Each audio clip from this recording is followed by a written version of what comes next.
Welcome to the Vacation Home Masters Podcast. Are you looking for the best ways to manage a vacation home, improve rental income, and control expenses? Are you a vacation homeowner, a professional property manager, or just thinking of buying a vacation home for the first time? Vacation Home Masters is a candid podcast on all topics in the rapidly changing vacation home industry. Our mission is to help you sort through the clutter to become better informed. Based in one of the world's most competitive vacation home markets, Orlando, Florida.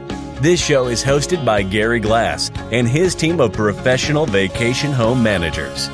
You can find their free guides, tutorials, or contact them at vacationhomemasters.com. Let's begin the show. Okay, so welcome to episode number 6 from Vacation Home Masters, and today we're going to talk about an interesting subject, at least we think it's interesting, and that is the issue of security deposits. And it's an issue that comes up constantly. We've had conversations with certain online channels about how security deposits should be handled. And it's an interesting subject, but it's a very, very important subject if you're a vacation home owner or property manager in order to be able to protect your home. So before we get into this, let's always disclaim we're not lawyers. You need to check your local laws based on your country or state. We're based here in Orlando, Florida, so our security deposits usually revolve and rotate around the laws within the state of Florida. In today's episode, what we're going to cover several areas. The first one is the need, before you even collect a security deposit from a guest, is the need for a totally comprehensive vacation rental agreement that is that clearly defines all the rules and regulations of a guest staying in your home, and that they actually do sign the lease agreement. Next, we're going to look at what is damage insurance, not to be confused with a security deposit. They're two very different things, and we do see one channel in particular, they're trying to merge the two kind of narratives. Oh, we have damage insurance, and that acts like a security deposit, and it's absolutely couldn't be further from the truth, and we'll explain why. Next, we're going to look at the difference between the damage insurance and the security deposit. What is the difference between the two? Next, we'll get into why damage insurance, and if that's the only thing the guest has, can actually have the opposite effect of them looking after your home, and we'll explain why that is. Next, we're going to look at why you should always use a security deposit, even if there is some type of damage insurance policy in effect. And we'll look at how much security deposit you should take. That's going to be the next area. So, and again, we've seen with some of the online channels out there, they are making it a little hard to collect security deposits. So you do need to make sure that's clearly structured. We would like it if the third-party channels actually automated collecting a security deposit and then automated the refunding of it once the guest is checked out. And we'll talk about that as well. Next, we're going to talk about how you enforce a security deposit if the guest does do damages to your home. And finally, we'll look at how to combat retaliation. So if a guest, let's say, damages your home, you're going to make a claim on their security deposit. Sometimes they might threaten you, come back and say, we're going to give you a negative review if you keep any of our security deposit. And we'll talk about that. Our hypothesis, basically what we're going to contend is you should always have a security deposit from a guest, regardless. Whether they have damage insurance or not, that's irrelevant. You should always have a damage deposit held. You should actually physically charge the guest and then refund it once they've checked out and been given the all clear.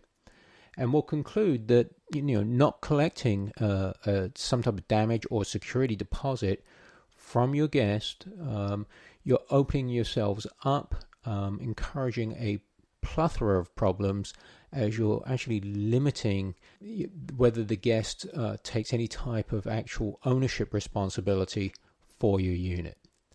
So let's get into the first area, and that is the need for a comprehensive rental agreement. And this, like we said before, it needs to be clearly defined with the rules and regulations. We always recommend that you do consult with an attorney that is an expert in short-term rentals. You have to be very careful, because if you go to an attorney, most of them are not familiar with short-term rental properties and agreements. They don't understand them. Even real estate lawyers, sometimes they do not understand this, because they do have their own unique rules and regulations, again, depending on the state.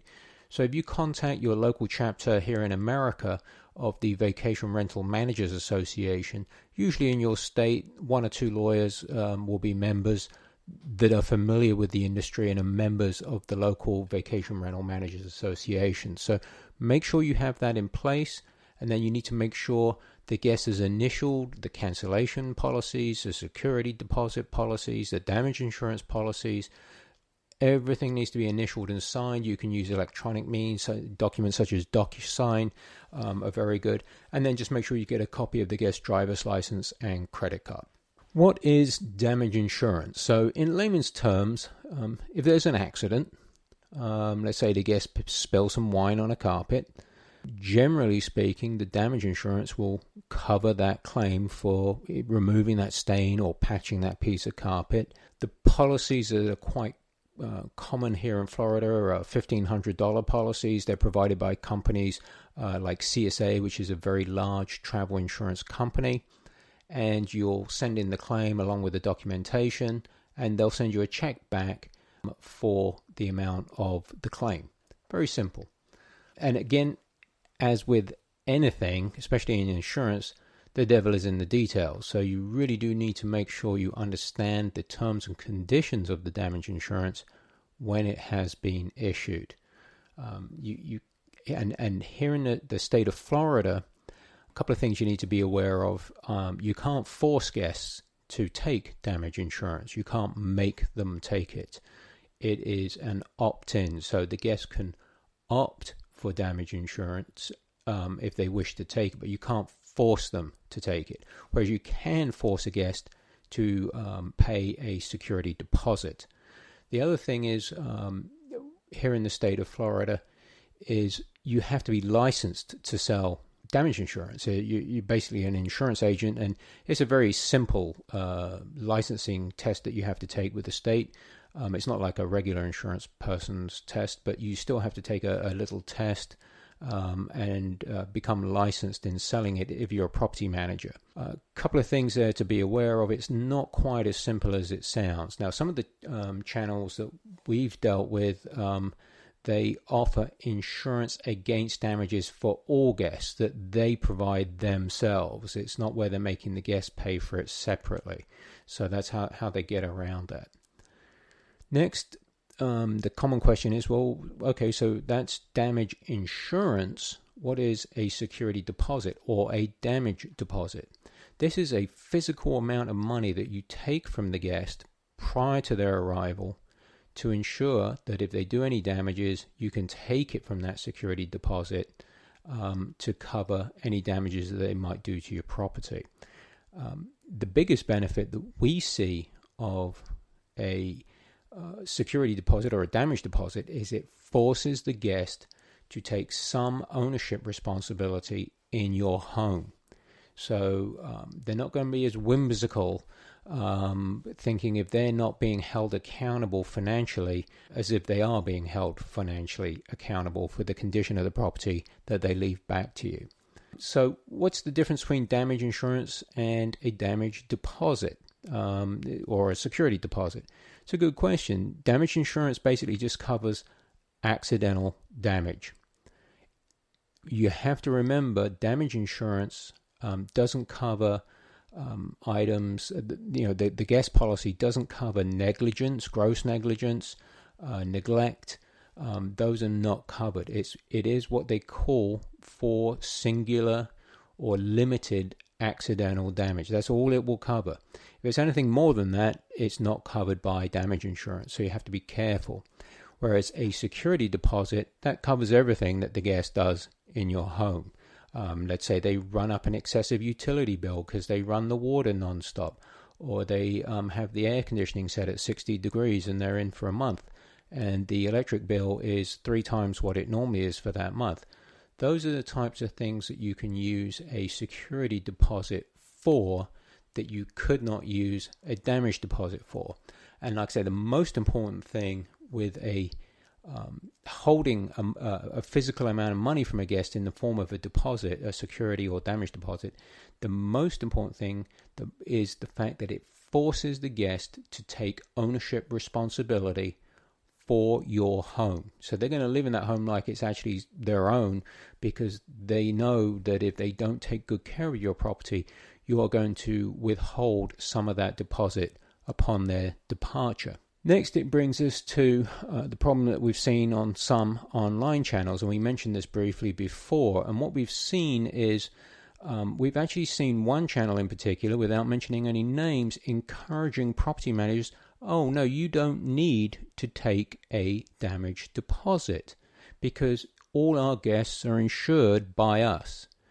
Now, that is, I think, the most ridiculous thing in the industry currently. The reason being is it has the complete opposite effect for the guest. If the guest is not being held financially responsible for the condition of your property, then they have zero responsibility for it. So they really don't care if they damage your home or not. They have no incentive to take any type of ownership in the property. That's the biggest problem with that methodology. Now, the second other problem is, let's say the guest does do some damages to your property. Try and process that claim with that channel. We see, and all you have to do is log into any forums, and some of the bigger channels you'll see out there, you'll see horror stories where vacation home owners have tried to process claims with that channel, and for some benign reason, if they get a bad claim manager at the other end, quite often they're people from overseas, they might not be fully trained, they don't understand, and that claim can get denied. And this is catastrophic too, because ultimately the vacation home owner then is the one that has to pay to fix the property. So that's the other thing we see in the insurance world versus the security deposit. So the security deposit is a much more sound, solid principle, and like I say, it results back to that same point that we keep talking about, and that's making the guest take ownership in your vacation home to leave it in the same pristine condition as they got it when they leave.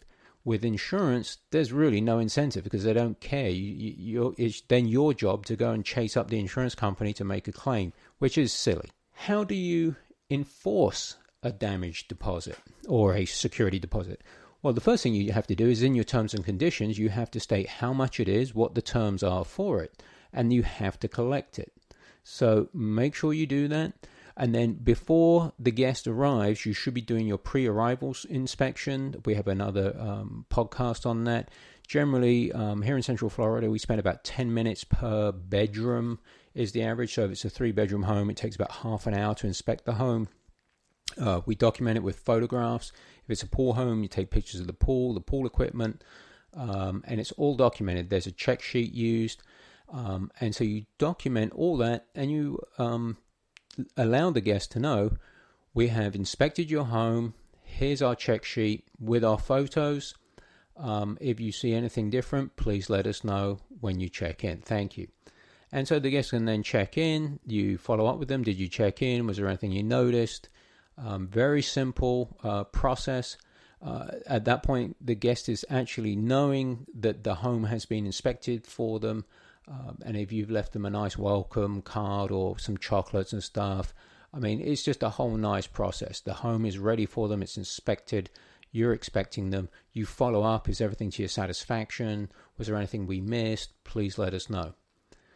Now, once you've followed up with the guest, they then can enjoy their stay. You've done the paperwork on the lease. They've initialed and signed everything, the terms and conditions. Prior to the checkout day, you send the guest a notice, just, hey, this is how you check out. Send them the details. And then once the guest has departed, the housekeeper coming in or their supervisor needs to go through the unit, compare it to the checklist, note any damages if there are any, and take pictures, and then you're going to send that to the guest.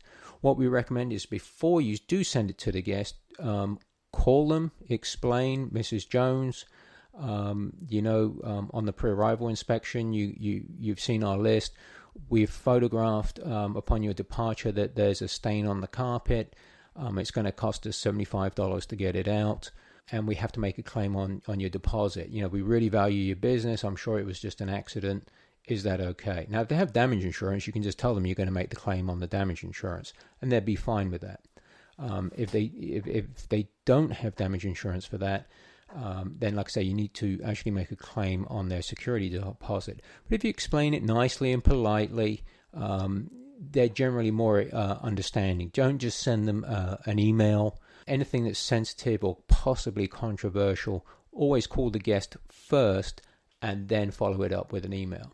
And you can even tell the guest, hey, listen, I'm so sorry about that. I have to make the claim. I hope you understand, and explain to them, please don't let it affect how you review our services. We're still going to leave you a 5-star review. If you could, do the same. If we missed anything, just, email me and let me know if you don't think we're still worth that 5 stars. So try and be nice and polite and professional about it. Sometimes you're going to run into a guest that will then at that point threaten you and say, if you take any of my money, I'm going to leave you a 1-star review, blah, blah, blah. Any property manager or vacation homeowner that's active in bookings, they've heard that story. So if that does happen, then you need to reach out to the manager or the rep at the if it's a vacation channel that it's booked through, you need to contact that channel immediately. If it's your own website, then it's no big deal, but you need to contact that channel immediately, inform them that you've been threatened.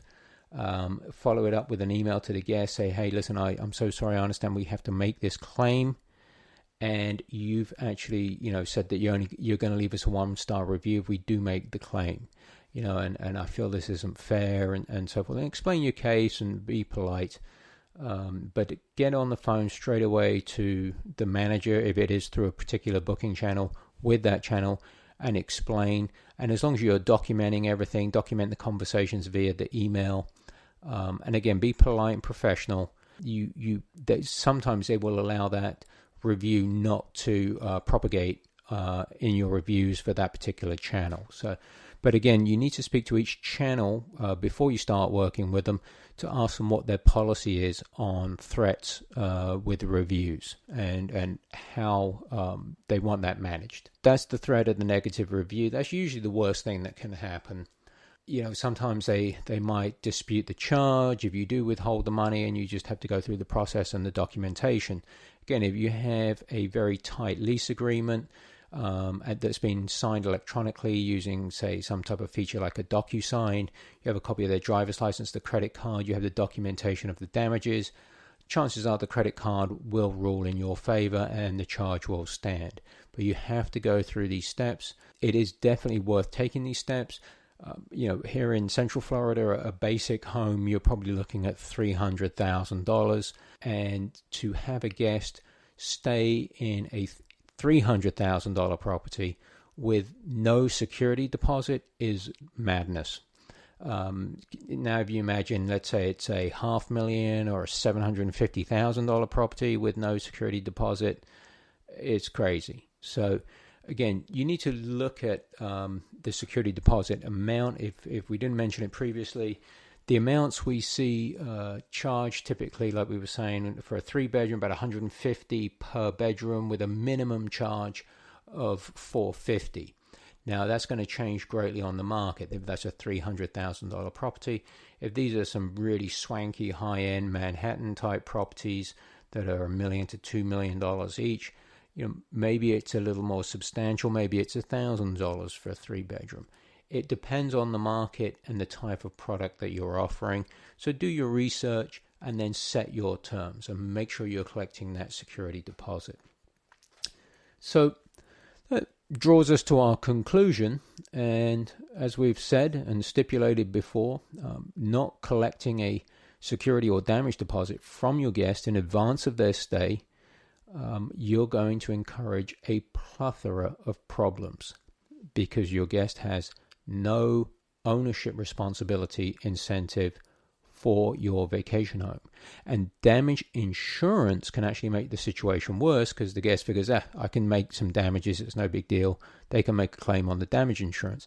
So it actually shirks some of that responsibility over to the damage insurance process, which can be quite cumbersome to make a claim on. So a security deposit or damage deposit is the best means of protecting your vacation rental, along with a comprehensive lease agreement, a copy of a driver's license, and a copy of a credit card, just like a hotel, and make sure the guest initials each important section and the lease itself. Always consult, find a good attorney, make sure you have a comprehensive and ironclad agreement, make sure you document your guests pre-arrival, during arrival, and post-stay to make any claims on that deposit. And you really shouldn't have any problems. You'll mitigate the problems because the guests that are staying with you will know you're on top of that situation. So that draws the end of our discussion for today. If you have any interest in any of our other episodes, just subscribe to our podcast. It's Vacation Home Masters. If you can, whatever channel you listen to, whether it's iTunes, just leave us a nice 5-star review. It helps us get found. And you can find us online at vacationhomemasters.com. Thank you for listening. Thank you for joining us on Vacation Home Masters. To find our free guides, tutorials, or contact us, visit vacationhomemasters.com. If you have questions or think we can help, we're just a click away.